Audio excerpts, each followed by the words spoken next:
Here's the identity of the man shot by Omaha police at a Target store in West Omaha. He's been identified as 32-year-old Joseph Jones of suburban Omaha.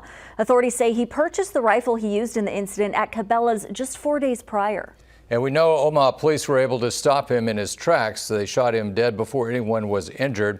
They've just released these surveillance photos, and these are photos of Jones as he walks through the store with the rifle. You just saw the rifle. A body-worn camera catches Jones walking through a section of Target as he encountered the officer who shot him. At one point, he even appears to be posing with the weapon in front of security cameras outside of the store. Now, police say he had 13 rounds with that AR-15. The officer involved in the incident also identified Officer Brian Vanderheiden.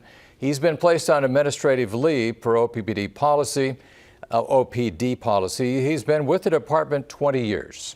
And as the investigation continues into yesterday's shooting, while the shooter has been identified, we're still waiting to learn the motive for this shooting. And we'll keep you updated on air and online as this story progresses. You can head to our website for the latest, WWT.com.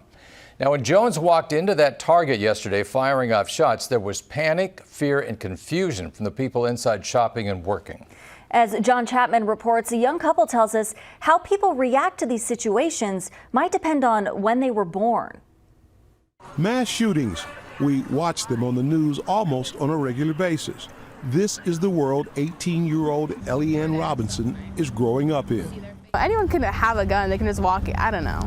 It's not that crazy, especially in today's world, you know? Someone did walk into her workplace at 180th and West Center Road. Police were called. A man firing shots from an AR-15 style rifle was inside the store. Elianne, locked in a dressing room, made a short video to say, "I love you" to her loved ones. I mean, you hear it like all the time. You're like, shooting here, shooting here. And so it's like, okay, well, it's not too crazy that it happened to us. You just don't think it will until it does. It did happen here in the metro again.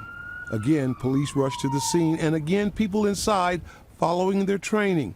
Elianne and two others locked inside a dressing room, hoping the police arrive, hoping they don't have to fight for their lives. Well, yeah, I was like, if he opens the fitting room door, if I see his boots under the door, then we do what we can, I guess. We had a little stool in there. I was like, we just, fight or flight, right? But one of the things I think I fear most is like when one of my loved ones is in danger.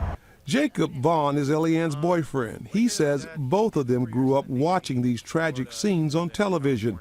They also grew up in military families. Both of our fathers are very prepped, and they're always like, be prepared for this, understand this. They definitely got us prepared for the cruel world, Jacob believes that preparation and that knowledge of what's going on around the world prepared Elianne for what could have been a very tragic moment. There's a lot of this going on, and a lot of times that can desensitize people to certain things like this. But, I think on top of that, just really has to do with the fact it's just how, she's raised. And just how, she was brought up. She was brought up to be tough. On your side in West Omaha, I'm John Chapman, 6 News. Elianne says she plans to return to her job. She tells us she really doesn't know how she'll react until she gets back inside the store.